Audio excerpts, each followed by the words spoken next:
Hi there. In this tutorial, I'm going to share with you how to use good breath control for singing. Now, before we dive in, remember to like and subscribe if you haven't already, and hit the notification bell so that you get all of my future videos. And remember to go back and watch some of my other videos. I've got hundreds of videos on this channel, and there's something for everyone, okay? Now, breath control. This is something I'm asked about a hell of a lot.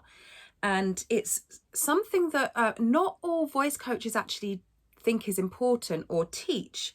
Now, I disagree. I think it's important to understand breath control and how to use it, because it's not always about being able to hold long notes.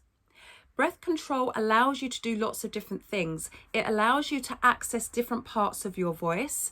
It allows you to use different vocal techniques in a way that becomes more natural to you, in a way that becomes unique to you, so that you don't end up sounding like every other singer or lots of other singers. So if you work with a voice coach, and I mean, for example, I've worked with hundreds of singers, but it's possible that if you do work with a voice coach for a long time, that all of the people who have worked with that voice coach sound the same.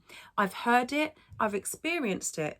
But when it comes to my singers, I want to ensure that they have their own voice, and breath control is a part of that. There's a whole package, there's a whole lot of different things that we do, but it is part of that. Finding your own voice means being able to control the tone and change the tone in a way that is unique to you. Having your own timbre, using your own accent, having your own style of intonation. So it's not always about holding long notes. I want to make that very, very clear. If you do find it difficult to hold long notes, then of course, good breath control is going to help you. And I do cover that in my free singing course. So I would recommend that you go ahead and take my free 5-day singing course if you haven't. All you need to do is go along and to the pinned comment or the description, click the link there, pop your details in, and I'm going to send you that directly to your inbox. So holding long notes, yes, we do need good breath control for holding long notes. But we can also use breath control for punctuation. So if you think about the way that you speak, it's likely that you take breaths where there would naturally be a pause, or where there would naturally be a comma if you were writing, or a full stop if you were writing. When you're reading out words, when you're reading literature or texts, when you read them out loud, you will naturally take a pause where there's a comma, or where there's a full stop, or some other kind of stop or pause. And it's the same with singing. So generally, we can take a breath at the end of a line. Now, we don't always want to take a breath at the end of every single line. There might be times where you want to join two lines together, or where there's a longer line, and creating that longer phrase creates a bigger impact in the song. So it's really important to understand what the lyrics are saying in the song, so that you can then decide where you're going to take breaths and where you're going to join phrases together to create a longer phrase. Now, this comes up in Afterglow by Ed Sheeran. So one of my singers is working on this song. So it came up this morning, and she's doing her grade 2. And so I do teach grades. I teach RSL, ABRSM, and a couple of others.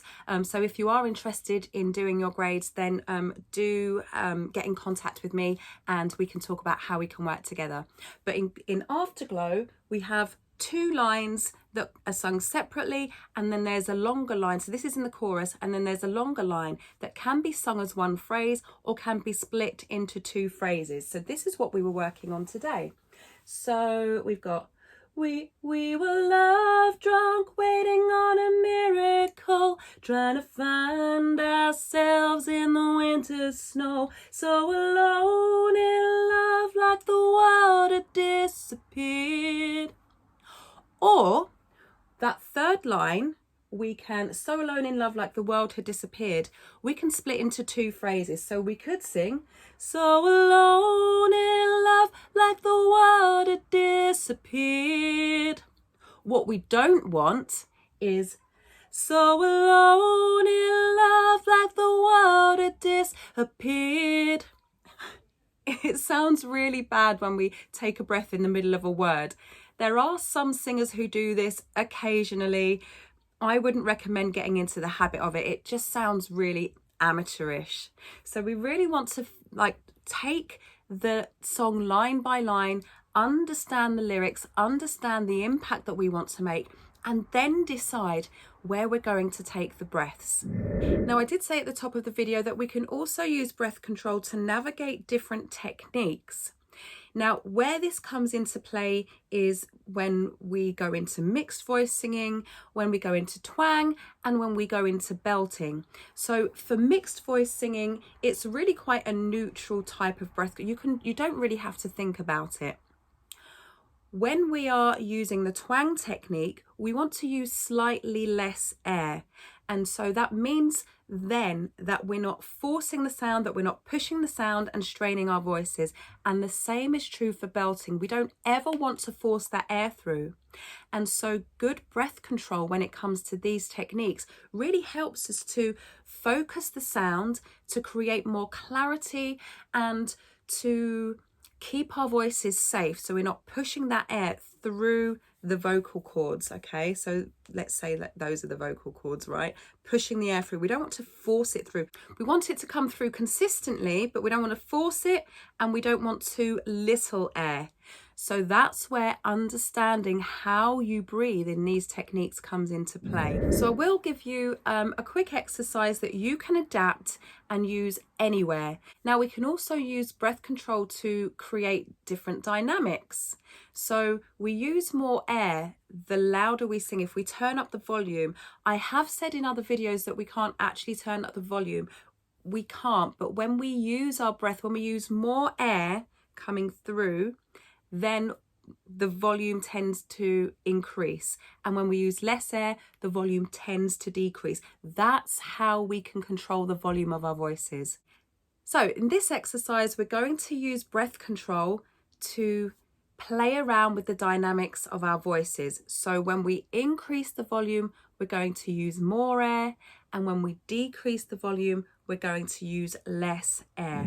There's a great exercise that I used to do when I was first started learning singing, and it was called the Messa voce, and it was this exact exercise. So we would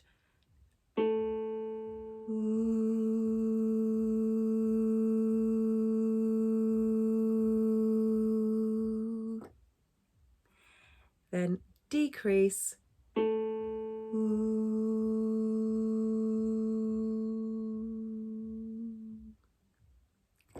increase,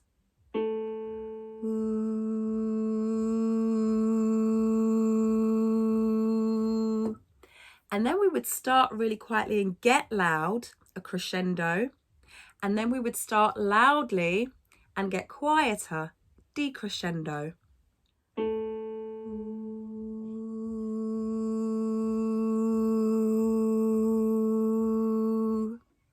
Decrescendo.